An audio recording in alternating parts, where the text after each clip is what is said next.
20 বছরে 20টা সূরা মুখস্থ করেছেন? কথা বলেন, ভয় পাচ্ছেন? 20 বছরে 20টা সূরা কি মুখস্থ করেছেন কখনো? 20টা হাদিস বলতে পারবেন? 20 জন সাহাবীর নাম বলতে পারবেন? নবীজির 11 জন স্ত্রীর নাম বলতে পারবেন? নবী সাল্লাল্লাহু আলাইহি ওয়াসাল্লামের জীবনী গ্রন্থ 2টার নাম বলতে পারবেন? কি করলেন সারা 20 বছর ধরে পড়াশোনা করে? কি করলেন সারা 20 বছর? এই যুব সমাজ কি দাজ্জালের বিরুদ্ধে দাঁড়াতে পারবে কখনো?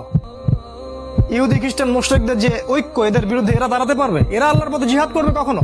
তাই মনে হয় আপনার? সুবহানাল্লাহ। কথাগুলো আমি আঘাত করতে এখানে আসিনি, আমি শুধু আপনাদের বিবেকটা জাগ্রত করতে এসেছি যে এমন একটা এডুকেশন সিস্টেম আপনাকে পড়াশোনা করিয়েছে যাতে করে আপনি আল্লাহর পথ থেকে সরে গেছেন এবং ইসলামের বুনিয়াদী বিষয়গুলো সম্পর্কে আপনার জ্ঞান নাই। ওযুর ফরজ কয়টা বলতে পারে না যুবক ছেলে, নামাজের ফরজ কয়টা, ওয়াজিব কয়টা বলতে পারে না। এই যুব সমাজ কিভাবে এদের বিরুদ্ধে দাঁড়াবে বলেন? নিজেকে প্রশ্ন করেন। 4, আপনার সামনে আরো কিছু টোপ দিয়েছে। নারী কি দিয়েছে? নারী। কারণ যুবকদের সবচেয়ে আকর্ষণের বস্তুটা কি? একটা সুন্দরী মেয়ে, তাই না? সত্য কথা বলছে। আল্লাহ পাক কোরআনে বলেছেন যুয়িনা লিন-নাস হুব্বুশ শাহাওয়াতি মিনান নিসা, মানুষের জন্য 6টা বস্তুকে সুশোভিত করা হয়েছে। তার মধ্যে 1 নাম্বার নিসা, মহিলা। মানে আমাদের কাছে সবচেয়ে পছন্দের জিনিস কি? একটা প্রিয়তমা সুন্দরী স্ত্রী, তাই না? তো এই মেয়েদেরকে নগ্ন করে আপনার চারপাশে এরা ছড়িয়ে দিয়েছে। স্কুলে যাবেন নগ্ন নারী, কলেজে যাবেন নগ্ন নারী, চাকরিতে যাবেন, যেখানে যাবেন সেখানেই, রাস্তাঘাটে হাঁটবেন সব ন্যাংটা হয়ে ঘুরছে। আমাদের নবীজি বলেছেন শেষ জামানে এক শ্রেণীর মেয়ে আসবে যারা কাপড় পরেও ন্যাংটা থাকবে, থাকে না? এগুলা কি ব্যাখ্যা করার দরকার আছে? নবীজি বলেছেন তারা জান্নাতে যাবেও না, জান্নাতের গন্ধও কখনো পাবে না। কে বুঝাবে এই নারীদেরকে এই কথাটা? তো এই নারীদেরকে আমাদের চারপাশে এরা সহজলভ্য করে দিয়েছে। আর আপনি চাইলেই জেনা করতে পারেন, অল্প টাকার প্রয়োজন হবে। স্মার্টফোনে জেনা করতে পারেন, সেলফোনে জেনা করতে পারেন, প্রেম অ্যাফেয়ারে জেনা করতে পারেন, বয়ফ্রেন্ড গার্লফ্রেন্ড এই ফ্রি মিক্সিং এ জেনা করতে পারেন। তারা আপনার সামনে এই লোভনীয় টোপগুলো দিয়ে রেখেছে। তারপর আরো কি দিয়েছে? মাদক। হাতে হাতে মাদক সমস্ত যুব সমাজের। যখন ওরা হাতে হাতে মেশিন গান নিয়ে প্র্যাকটিস করে কিভাবে মুসলিমদেরকে মারবে, তখন আমরা ইয়াবা খাই বসে বসে। কথা বুঝতে পারছেন?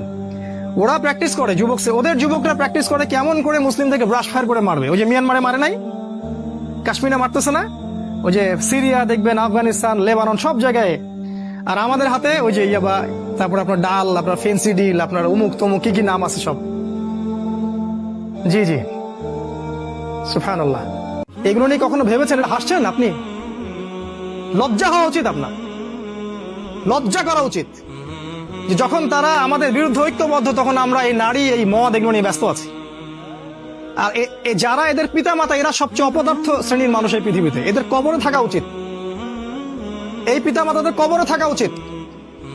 যারা পরিবারকে ইসলামী অনুশাসন অনুযায়ী জীবনযাপন করতে পারে না, ব্যর্থ হয়, খালি খাও, হাগো আর এই বিয়ে শাদী করার, বাচ্চা পয়দা করো, এদের দ্বারা এই পৃথিবীর কোন উন্নয়ন সম্ভব না। এদের দ্বারা মুসলিম উম্মাহ কেন, সমাজ দেশ জাতি কিছুই পাবে না। এরা আবর্জনা এই উম্মার জন্য। এরা মাটির তলে চলে যাওয়াই ভালো। এই মাদক দিয়ে আপনাকে তারা ব্যস্ত রেখেছে। আরো আপনাকে ব্যস্ত রেখেছে এরা মিডিয়া দিয়ে। সারাদিন দেখবেন চোখের সামনে নাচ গান, টিভি সিরিয়াল চলছে। জুয়া দিয়ে, এই যে এখন স্মার্টফোন দিয়ে, সারাদিন স্মার্টফোন, এক একটা স্মার্টফোন একটা জগৎ, একটা স্মার্টফোন একটা জগৎ। এটা আপনার চিন্তার শক্তিটা নষ্ট করে দিয়েছে। ঠান্ডা মাথায় আপনি এখন চিন্তা করতে পারবেন না, আপনার মাথা এখন পাজলড। ইউটিউব দিয়ে, ফেসবুকিং দিয়ে, জেনা দিয়ে, মদ দিয়ে, এই সব কিছু দিয়ে তারা আপনাকে ব্যস্ত রেখেছে। এর ফলে কি হয়েছে জানেন? এর ফলে দাজ্জালের ওই উদ্দেশ্যটা সফল হয়েছে। কোনটা? দাজ্জাল চেয়েছিল, তার অনুসারীরা চেয়েছিল আপনার ভিতরের যে নূর আছে হৃদয়ের মধ্যে, কলবে ঈমান নূর, এটা যেন অন্ধকার এবং জুলুমাত দিয়ে প্রতিস্থাপিত হয়ে যায়। এখন আপনি আর চাইলেও দিনের জন্য চিন্তা করতে পারেন না। আপনার ভিতরে আল্লাহর জন্য কান্না আসে না, সেজদায় কাঁদতে পারেন না। আল্লাহর দিকে চোখ তুলে, আসমানের দিকে চোখ তুলে তাকাতে লজ্জা লাগে আপনার। মনে হয় যে আমি এত পাপী, কেমন করে তাকাবো? আপনি বুঝতে পারছেন আমার আমলনামা পাপে ভর্তি হয়ে যাচ্ছে। আপনার ভিতরের যে ইন্টারনাল যে হার্টটা ছিল, এটা করাপ্টেড হয়ে গেছে। এবং তারা এটাই চেয়েছিল যে আপনার ভিতরের নূর যেন নষ্ট হয়ে যায়। আল্লাহ পাক কোরআনে বলেছেন কদ আফলাহা মান যাক্কাহা, তারাই সফল যারা ভিতর থেকে পরিশুদ্ধ হয়েছে। ওয়া কদ খাবা মান দাসসাহা, সে ব্যক্তি ধ্বংস হয়ে গেছে যার অন্তরটা ধ্বংস হয়ে গেছে। আর এই প্রতিটা বিষয় দিয়ে তারা আপনার রূহটাকে নষ্ট করে দিয়েছে। দাজ্জালের অনুসারীরা আপনার রূহটাকে, আত্মাটাকে নষ্ট করে দিয়েছে। খেয়াল করে দেখবেন আপনার চোখ দিয়ে পানি আসে না। একটা অন্যায় পাশে দেখলে আপনার গায়ের রক্ত গরম হয়ে যায় না। উম্মার মানুষদেরকে যখন অন্যায়ভাবে হত্যা করা হচ্ছে, আপনার ভিতরে কোনো ফিলিংস জাগে না। আপনি খেয়াল করে দেখবেন যে আপনি ঘন্টার পর ঘন্টা পর্নোগ্রাফি দেখছেন, জিনা দেখছেন, 3x দেখছেন, কিন্তু আপনার ভিতরে কোনো ফিলিংস কাজ করে না, মানে কোনো অনুশোচনা কাজ করে না, কারণ আপনার ভিতরটা নষ্ট করে দিয়েছে তারা। আল্লাহ রসুল বলেছেন, যখন মানুষ একটা পাপ করে কলবে একটা দাগ পড়ে, আরেকটা পাপ করে আরেকটা দাগ পড়ে, আরেকটা পাপ করে আরেকটা দাগ পড়ে। যদি তওবা করে দাগ উঠে যায়, তওবা না করলে দাগ পড়তেই থাকে পড়তেই থাকে, এক পর্যায়ে এই কলবটা দুর্গন্ধযুক্ত কলব হয়ে যায়। এত দুর্গন্ধ বের হয় কলব দিয়ে, যদি মানুষ জানতো তাহলে মানুষ থাকতে পারতো না পৃথিবীতে। এই জন্যই এই রকম শ্রেণীর মানুষের যখন মৃত্যু হয়, তখন ওই মালাকুল মউত এবং এই যে মৃত্যুর ফেরেশতারা, তারা দুর্গন্ধে আত্মাটাকে বের করে নিয়ে আসেন, টেনে হিজড়ে স্যাঁচড়ায় বের করে নিয়ে আসেন। এই পাপী মানুষরা মারা যাওয়ার সময় এই ঘটনাটা ঘটে। এইভাবে তারা আপনাকে ব্যস্ত রেখেছে। এখন কি হবে? এখন আগামী দিনগুলোতে কি এরা উম্মার নেতৃত্ব দিতে পারবে? এর মধ্যে কারা পারবে? উত্তর, এর মধ্যে সবাই পারবে না। উত্তর এক কথায় শেষ, সবাই পারবে না। কারা পারবে?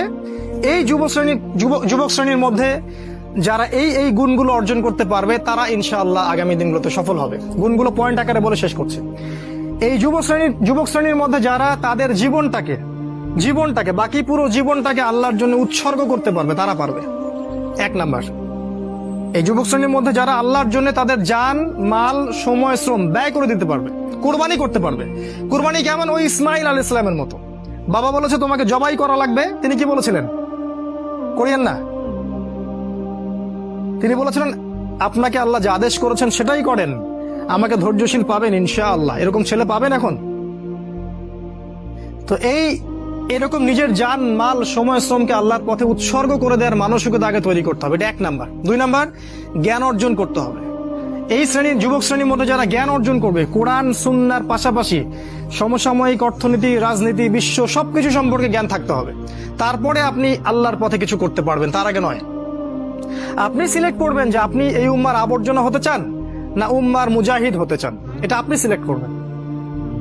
আপনি কি চান যে আপনার জীবনটার বিনিময়ে আল্লাহ আপনাকে অনন্তকালের জান্নাত দান করুক, অথবা আপনার এই কাজগুলোতে কেউ বাধা দিবে না, এই পাপ কাজে কেউ বাধা দিবে না, শেষমেশ আপনি জাহান্নামে চলে যাবেন? আপনি কি এটা চান? আমরা কি এটা চাই?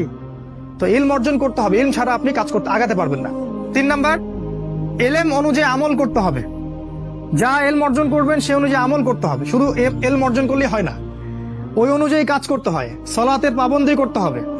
সলাতের অবস্থা দেখে যা মনে হলো যে এই এলাকার যুবকরা মসজিদে কতজন আসে আল্লাহ ভালো জানেন। ফজরের নামাজে যারা আসে তারাই প্রকৃত মুসল্লি।